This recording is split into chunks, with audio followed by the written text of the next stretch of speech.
Красота побеждает тиранию.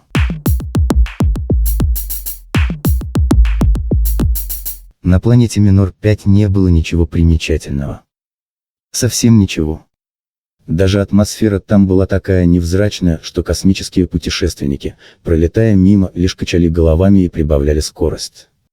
Поверхность планеты представляла собой бесконечную серую пустыню, изредка прерываемую редкими растениями, которые местные жители с теплотой называли садами надежды.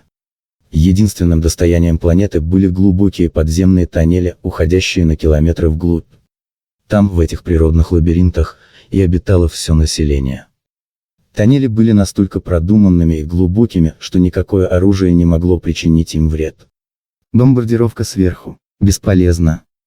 Проникнуть внутрь с оружием. Невозможно. Все входы были оборудованы такими совершенными сканерами, что любое оружие обнаруживалось мгновенно.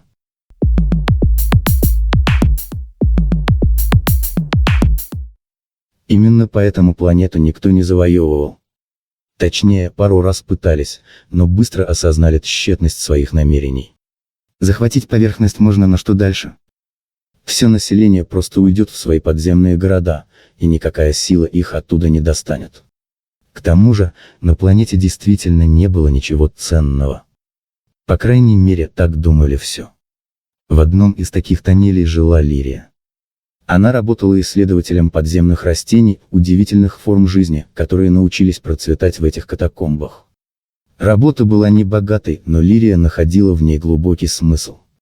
Природа наградила ее не только выдающейся красотой, но и пытливым умом, который находил очарование даже в самых простых вещах. Когда на Минор-5 появился межгалактический информационный обмен, Лирия, как и многие, создала страницу в сети «Астросфера». Она делилась фотографиями своих исследований, размышлениями о жизни и редкими портретами на фоне светящихся кристаллов. Ее публикации были наполнены глубокими мыслями о простоте и сложности бытия. Но однажды все изменилось. Ее философские заметки и портреты попали в раздел «Выдающиеся публикации». И начались неожиданные события.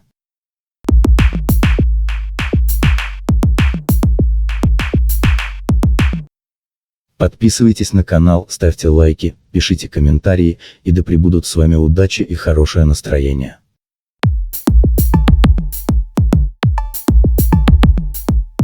Первым появился Верховный Координатор Альфа, правитель системы Центавра. Он был известен своим жестким правлением и полным контролем над населением своих планет. Его сообщение было вежливым, но властным. Ваши мысли о природе власти заинтересовали меня.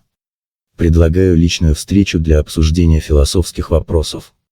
Отказ будет воспринят как политическое оскорбление. Лирия встревожилась. Она знала о методах правления координатора, его подходы к управлению обсуждала вся галактика.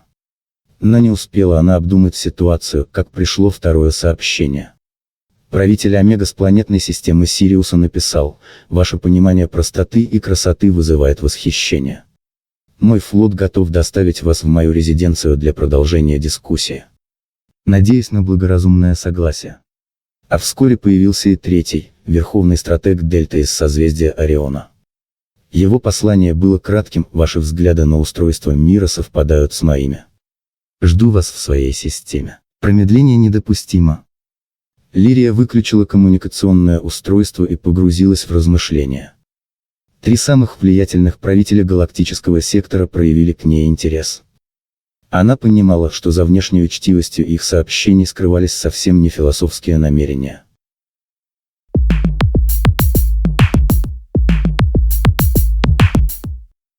Вскоре ситуация начала развиваться непредсказуемо. Правители узнали о существовании конкурентов. В галактических новостях появились их дипломатические заявления, которые с каждым днем становились все более напряженными. Методы правления стратега Дельты несовместимы с современной этикой, заявил координатор Альфа. Система Центавра погрязла в тоталитаризме, парировал Омега. Правитель Омега не способен поддерживать порядок в своих владениях, ответил Дельта. Галактика замерла в ожидании. Все понимали, за этими политическими заявлениями скрывается нечто большее, предвестие серьезного конфликта. И он не заставил себя ждать. Каждый из правителей был тираном и деспотом, хотя погиб бы каждый, кто осмелился так его назвать публично. Каждый правитель начал демонстрировать истинную натуру. Координатор Альфа прислал голографическую запись, где за его спиной медленно вращалась трехмерная модель взорванной планеты. Ее поверхность была оплавлена. Та, где когда-то жили разумные существа. «Это Эпсилон-3», — сказал он без тени эмоций. «Там тоже когда-то отказались принять мое приглашение, теперь там оплавленное поле, на котором не будет даже растений. Надеюсь, жители Минор-5 окажутся мудрее». От Омеги пришло сообщение с демонстрацией его коллекции. В огромном зале под бронированным куполом стояли тысячи прозрачных капсул с замороженными телами. «Мои самые ценные экспонаты», — пояснил он с улыбкой, от которой веяло космическим холодом. «Все они когда-то считали, что могут мне отказать. Теперь они будут вечно молоды. Разве это не прекрасно?» Стратег Дельта действовал иначе. Он прислал серию изображений семей высших чиновников Минор-5. Все они были сняты скрытыми камерами в течение последних дней.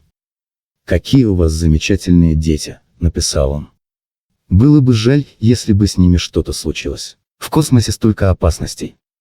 Кто стал таким предателем, что допустил на Минор-5 его шпионом или камеры?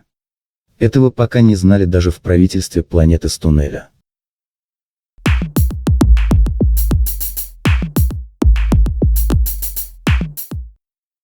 Подписывайтесь на канал, ставьте лайки, пишите комментарии, и да пребудет с вами успех во всех добрых и нужных вам делах.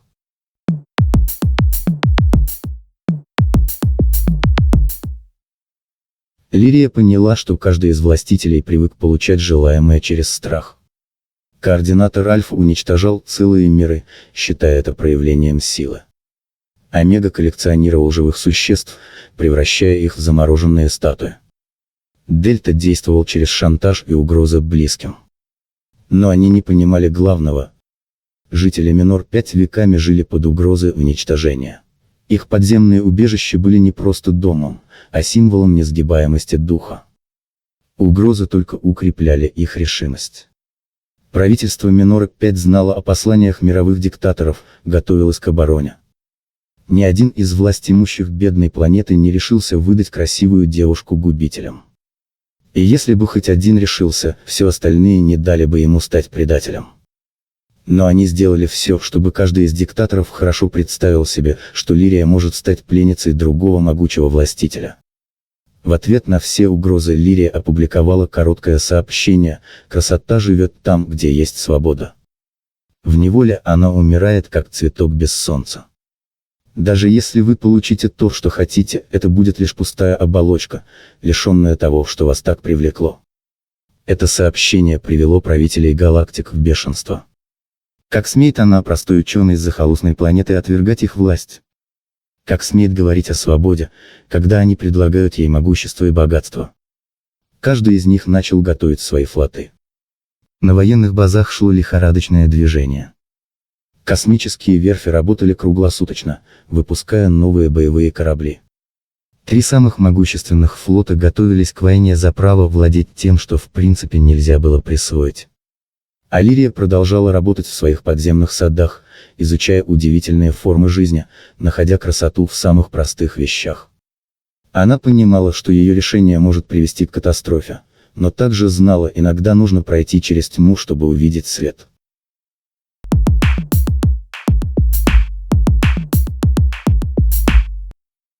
События развивались стремительно.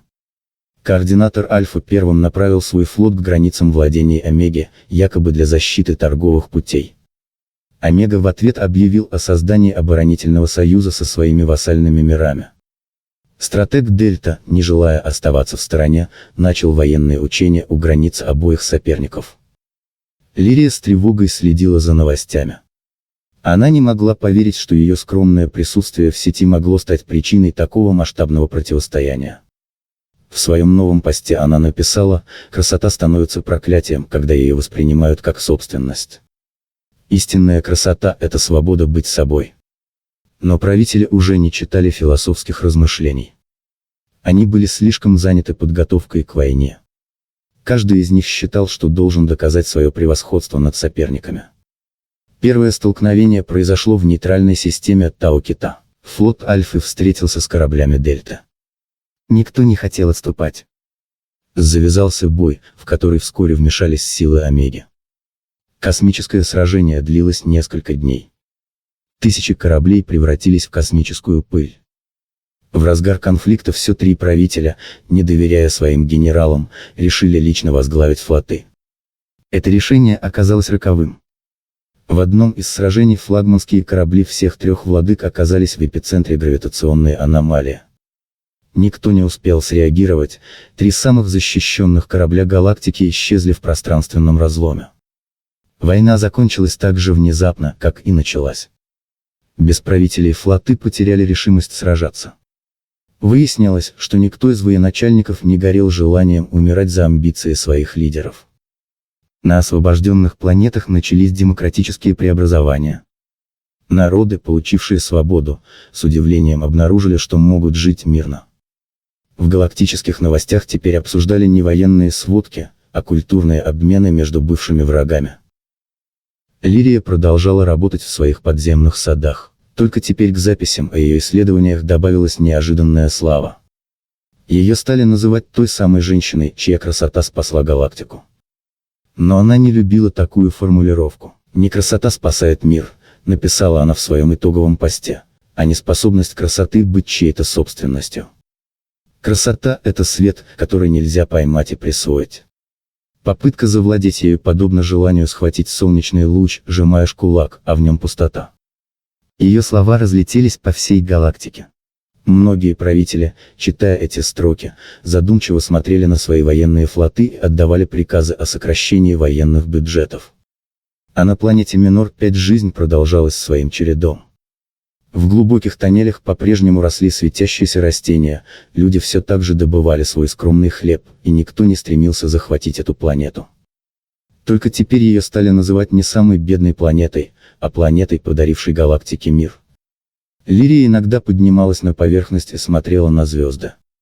Они больше не казались ей холодными и далекими. В их мерцании она видела отражение простой истины: иногда нужно потерять все, чтобы понять, истинное богатство не в том, чем владеешь, а в том, что отпускаешь на свободу.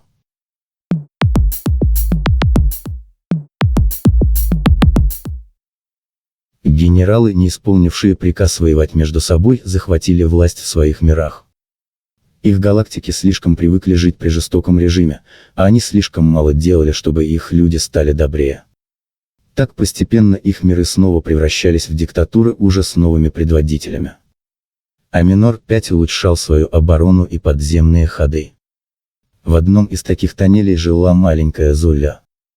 Она работала сортировщицей грибов, единственного продукта, который как-то рос в ее родных нищенских катакомбах. Работа была скучной, зарплата нищенской, но Зуля не унывала.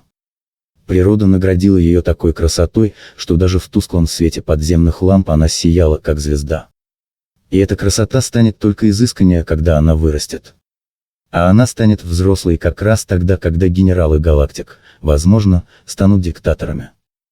Как раз тогда она закончит институт и откроет новые формы жизни, хорошую еду для своей планеты. И будет невероятной красавицей.